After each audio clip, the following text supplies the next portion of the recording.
Google Street View is. A major limitation is that you can only go so far. You have to stay on the main road. You can't wander off behind a building or into a wooded area. Through the power of Facebook, however, that will all change.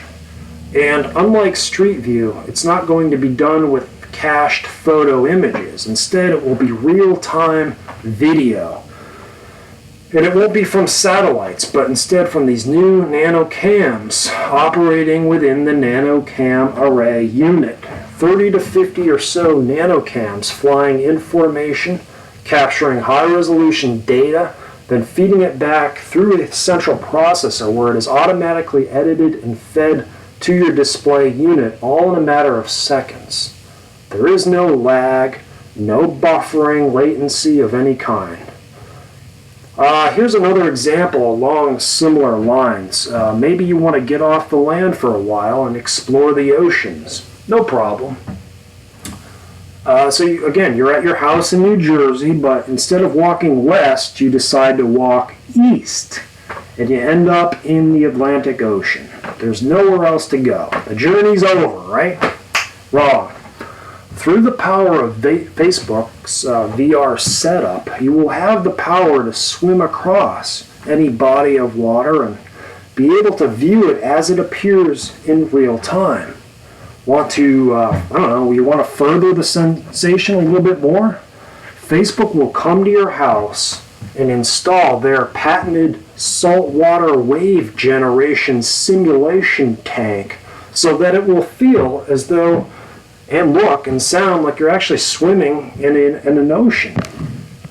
Alright, so maybe, just maybe you are weary of the road or the water, and you don't really feel like moving around a lot. Maybe all you want to do is kick back, relax, watch a little football, maybe even take in a concert. Through the power of Facebook's VR platform, not only will you be able to watch the football game or concert, you will experience it in the most realistic way possible.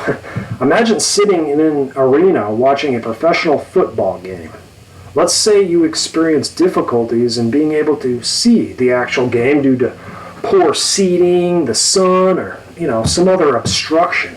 Through the power of Facebook's VR platform, you decide to literally, dare I say, rise above the occasion and hover over the crowd and levitate down onto the field. You meander in and out of the huddle. You were able to freeze the action. You were able to replay and view plays on slow motion. And when the players line up in formation and the ball is finally snapped, you were able to stand behind the quarterback and see the game as he sees it. Defense and experience the feeling of sacking the quarterback. You can line up with the backfield and experience all the feeling of snagging that interception. Imagine receiving a kick return or kicking the winning field goal, all possible through the power of virtual reality. Now, maybe you'll get tired of the field, who knows? So you move towards the sidelines. You grab a seat on the bench and listen to the banter amongst the players.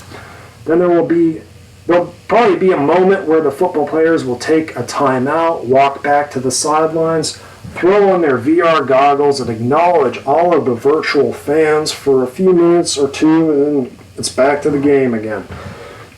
Now, so that's another example. Now, it's not just all fun and games, however. Facebook's virtual reality platform will be a very powerful learning tool. Eventually, AI systems will be manufactured, maintained, and repaired by other AI systems. However, many of the first-generation machines will still require human hands as well as human minds. So, as the jobs for humans begin to evaporate, there will still be a need for robot repair technicians, at least for a little while. So let's say you wish to become said robot repair technician. Do you attend a school for it? Hell nah. Facebook's got you covered, brah. Simply log into your Facebook account, throw on your goggles, and begin a virtual reality-based robot repair simulation program. One of the advantages to this type of education, as opposed to other forms of hands-on learning, is the student's ability to make mistakes without harming equipment or jeopardizing the safety of themselves as well as others. The ability to take free, in-depth courses on your own timetable will allow more technicians to enter the workplace faster and as a result be able to output more robots at a faster rate. Now, keeping with the serious side of things, another example of how virtual reality will help shape our lives as well as our understanding of how certain groups and or individuals live their lives will be revealed within a workplace environment. Amongst the early adopters of VR in the workplace will be none other than local law enforcement. Now, many people today can listen to police scanners as well as participate in ride-along programs and pretty much get a basic idea of how officers conduct, their work. Now, imagine putting on your VR goggles and through your Facebook account, logging into local police department, to their local body camera feed and being able to experience police work in real time through the eyes and ears of an actual police officer. In the future, this will be possible.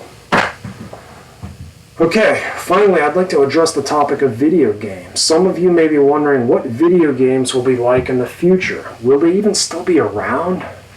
Video games will still be around, however, video game graphics themselves will be a thing of the past.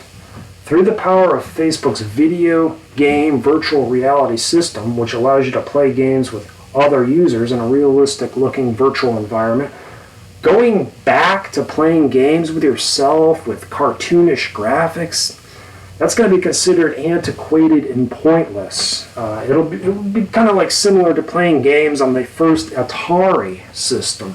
It may be nostalgic for some, but no serious gamer will be doing that. In the future, instead of controlling a graphical representation of yourself through a fake-looking graphical environment, it will be you yourself who will be in the game, and the character or characters you will be fighting or playing against will be other players online.